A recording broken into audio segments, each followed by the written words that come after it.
Elle était un symbole du début de mandat du président Nicolas Sarkozy. Très médiatisée en 2007, Fadela Amara a aujourd'hui disparu de l'œil du public.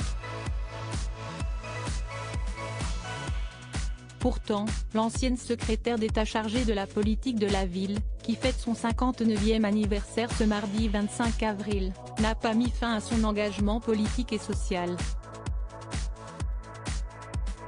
Figure du militantisme du Parti socialiste qu'elle avait rejoint en 1983, Fadela Amara était présidente de l'association Ni pute, ni soumise lorsqu'elle rejoint le président de droite.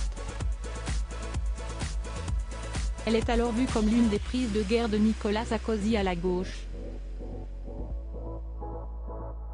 Mais la greffe politique ne prend pas. Le plan d'espoir banlieue de la secrétaire d'État chargée de la politique de la ville déçoit. Les relations avec ses différents ministres de tutelle, Christine Boutin, Brice Hortefeux, sont tendues. En novembre 2010, Fadela Amara quitte le gouvernement. Nicolas Sarkozy, ces femmes qui ont marqué sa vie. Fadela Amara, une Sarko-girl repentie? Suite au remaniement qui la sort du gouvernement, Fadela Amara se voit proposer par Nicolas Sarkozy le poste d'ambassadrice de l'Union pour la Méditerranée. L'ancienne secrétaire d'État décline. En 2011, le président de la République d'alors la propose pour un poste au sein de l'Inspection générale des affaires sociales, IGA.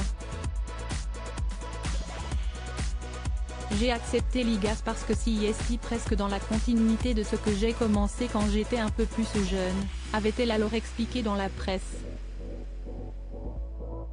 L'organisme en charge de contrôler la mise en œuvre de certaines politiques publiques a confirmé à Gala que Fadela Amara était toujours en poste à l'IGAS aujourd'hui, presque 12 ans après y être entrée.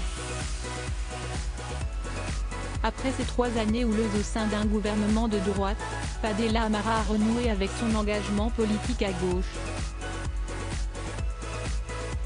En avril 2012, elle annonce qu'elle votera François Hollande lors de l'élection présidentielle qui l'oppose à Nicolas Sarkozy. L'ancienne secrétaire d'État avait également rejoint en 2016 une fédération rattachée au PS lancée par le socialiste Jean-Christophe Cambadélis, alors premier secrétaire du parti. Crédit photo, Alain Guizard.